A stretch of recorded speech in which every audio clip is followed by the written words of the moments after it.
Hello, all my crafty people out there. It is time for our weekly project. If you haven't been here before, my name is Stephanie and I upcycle clothing. Generally things I find at my local thrift stores and sometimes estate sales. And this week, I'm pretty sure I got one of these at Goodwill. Now it says $8.49, but it was on sale, the sale tag for $1.50. So not too bad. Now what it is this very long dress. And the top is made for, well, let's just say someone not me. So, we're going to use this fabric, this load of fabric for another project. And we're going to add it to this little top that I'm pretty sure I got American Thrift. Maybe $4 if I paid that much. But it's long sleeved, which we don't need. But it is cropped already, which we will take advantage of. And we might change some other things up about it. So this and the long dress, if you want to watch, see what we do, by all means, do like, subscribe, let me know what you think. Don't forget to hype, and I'll see y'all at the table.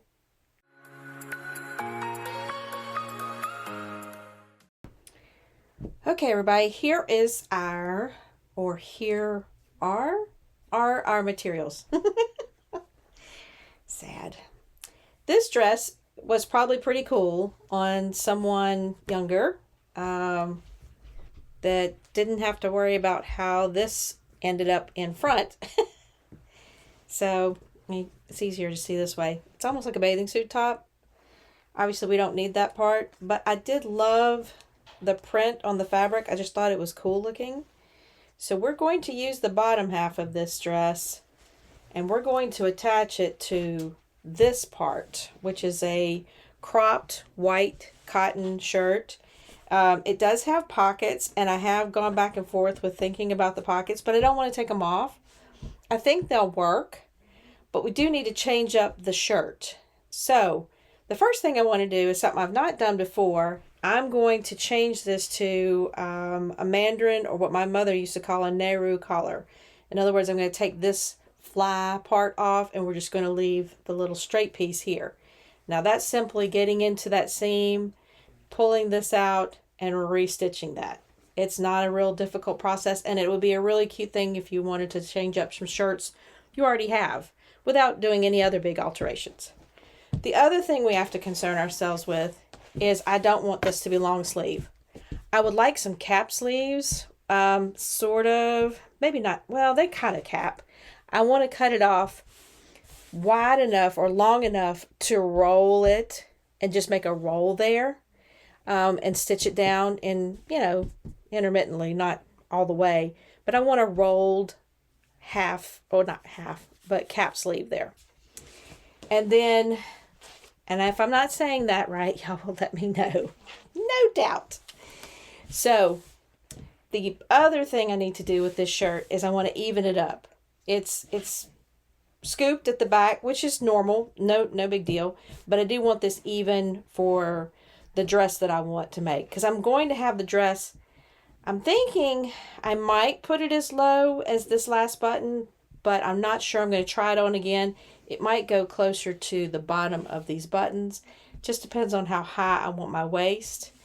And being a healthier girl, sometimes I like a higher waist. It tends to not look as full, if that makes sense. So let me go ahead and get started on this shirt. I'd like to make the alterations to it before we do the final attachment of the skirt. And we're making a maxi dress. So let's take this collar off first, and then we'll get going. Okay, here we are taking the collar out. And again, all I did was unstitch that line where the fly part meets the flat part and pull it out. And then the next thing I do is straighten this out to make sure I cut my sleeves. I cut them at a couple of different angles because they're smaller at the bottom. It was kind of hard to get them to fold properly. And then the last thing I did here was just to straighten up the bottom a bit. and I kept it right at that last button, so I maximized what I had left. And here, I'm just restitching the top of that collar where I opened it up to take the fly part out. Is that what you call it? The fly part? I think.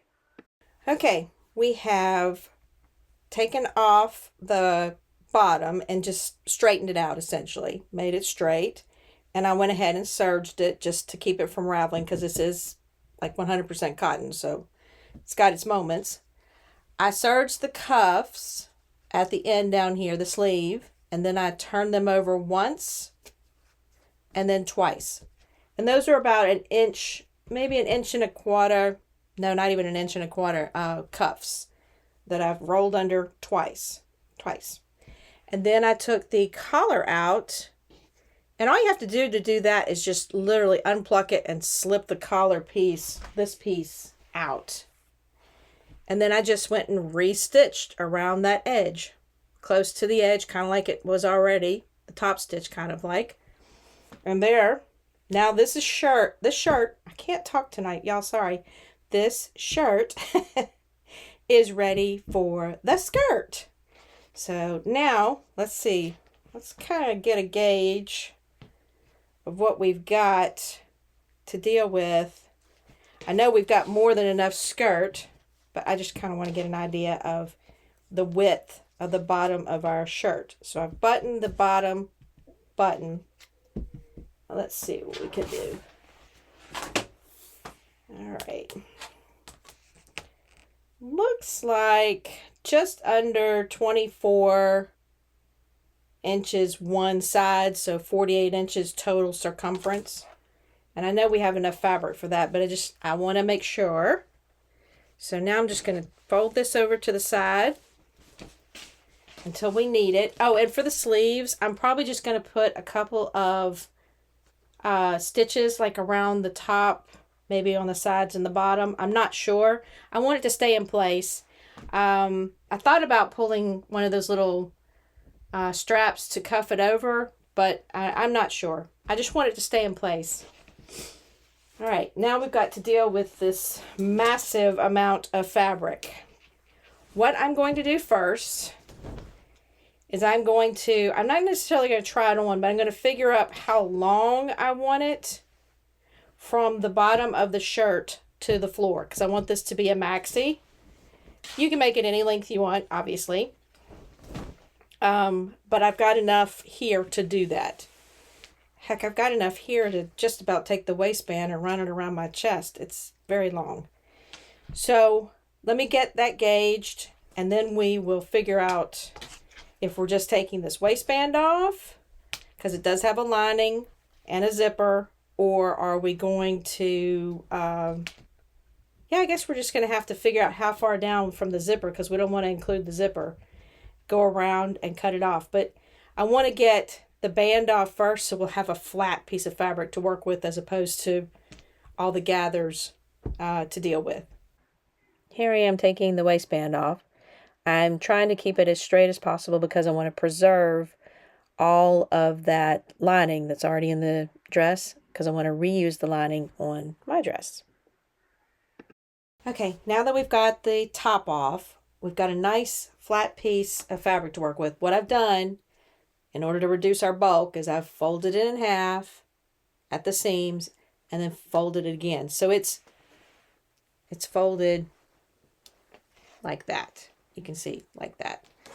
So, and I've also done some clipping. So I went and clipped the bottom down here with my quilt clips. I'm going to pull them down. This is just to keep all of our hems and seams aligned. I'm going to shake it out just a bit, just to make sure I've got it all nice and flat. And make sure it's flimsy material, so we want to make sure we get as much flat area as possible. Now that I've got it kind of folded up in a good, nice, neat way, I'm going to measure off about 36 inches.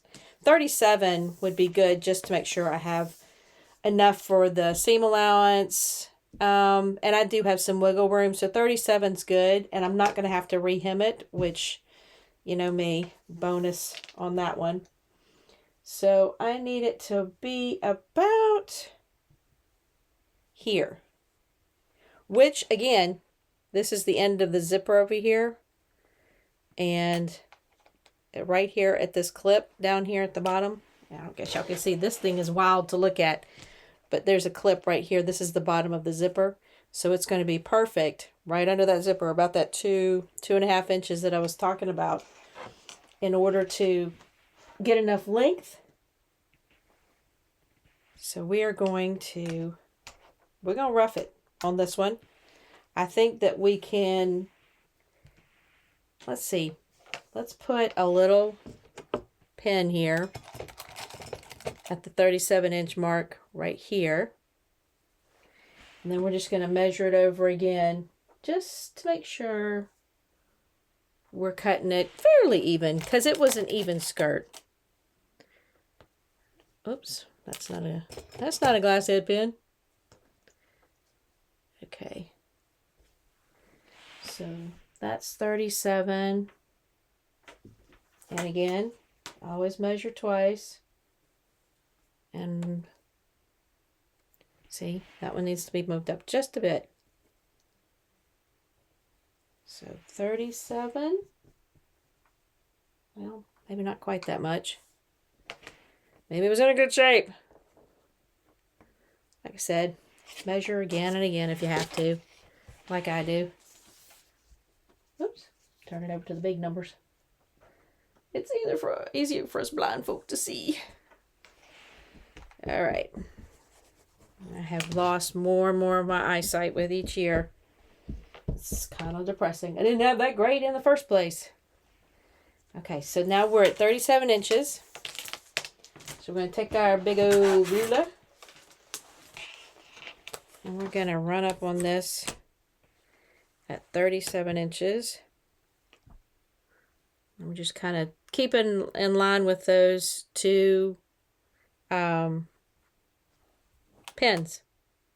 We're not going to worry about the grid.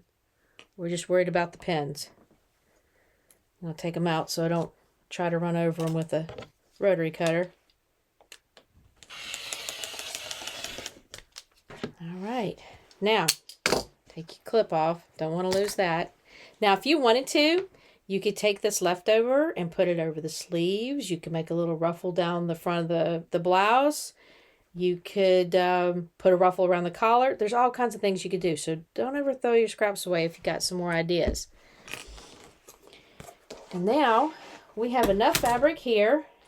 I'm going to take off all of my clips to make a nice long maxi dress by attaching this to the white blouse that we have already altered. Now, we do have to consider, we've got a lot of fabric here, okay? So, are we going to gather? Are we going to pleat? What are we going to do? I am leaning towards maybe gathering. Let me look and see how big it's going to be on here. And we may be able to do some strategic pleats without having to go wild and crazy with the gathers. Because this fabric it's thin. It would gather easily, but it wouldn't hold together very well. So you'd have to really keep an eye on it. Okay. Made some decisions. I pinned it in some relevant spots to see how much space or how much fabric I'd have in between. It's too much to do pleats because the pleats would either have to be really small and a lot of them, or one big one or two big ones. So I'm going to go ahead and gather the top of this skirt. And when I do, I'm going to use some of this Pellin. It's kind of like, I think it's made for stretchy stuff because it stretches. And we've used it before. It's fusible. So I'm going to go fuse a line of this. I already had some cut from another project. I'm going to fuse a line of it all the way around. That's going to give us a little more stability when we're gathering. And I think it'll just make things a lot simpler. This particular Pellin product likes its steam. So I'm putting a press cloth over it, wetting it, and also steaming it to make sure it's secure. Here I'm running the gathering stitch. I did a 4mm stitch with a heavy black thread in the bobbin to make it easier to gather. Okay, I've got the gathering stitch in my skirt, and now I'm going to mark one mark on the shirt as kind of a, a gathering point, one that we'll use as a reference. I've got the front placket. I've got the two side side seams. So now I just want to put a mark in the very back to kind of give us a center point back there.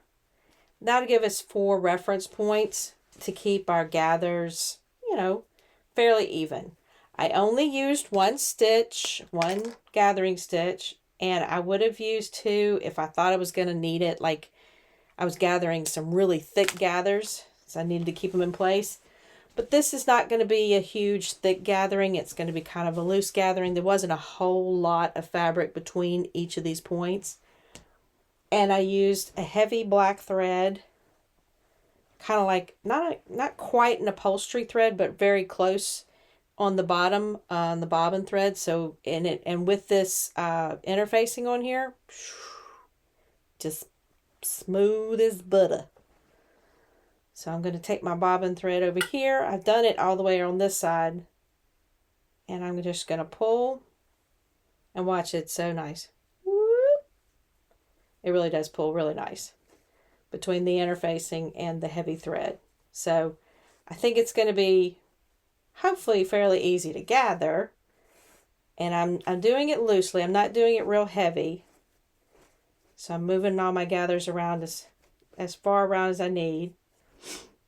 And I'm going to start pinning it using the 4 seams that are on the skirt as well to pin it to the front, to the top. First thing I pin is my 4 reference points. And then I'm just pinning around to make sure all my gathers are as evenly distributed as possible.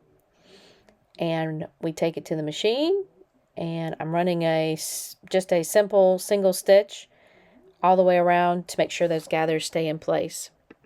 Okay, we have the bottom attached to the top, and I just did a straight stitch and caught that gather all the way around. The gather came out really nice, and I highly recommend this Pellin product. I'll try to put it in the description, but I don't have the packaging, so we're going to be guessing a little bit. It's a fusible piece though, and it just made it real easy to gather. I have the lining that was in the original dress, and one side of it had a zipper in it. It might be this side, and I just finished serging up that zipper hole. So now I have a nice even piece of lining. It looks kind of like a slip, obviously. And what I want to do is I want to put it on here, and then I want to go serge around it. 2 birds, 1 stone, putting a lining in, serging it, making sure it's all nice and won't ravel. So the trick to this is putting wrong side to wrong side. This is the wrong side, and this is the wrong side of the skirt. And it's got the same 4 points. So I am just going to match up my 4 points and pin those. And then again, I'm going to take it to the serger and just sew around. That'll make it, the seam really nice and secure. You could zigzag. You could just double stitch if you wanted to. You could avoid that whole process if you want to. It's up to you. But it's just a way I like to finish things off. One last serge here, just going all the way around. And like I said, it's going to catch the lining. It's also going to finish the top of the seam. Okay, what you think? Pretty excited. It's super flowy. Keep doing that. I like the fabric and the flow, and pretty excited about the way it turned out. I wasn't sure about this top.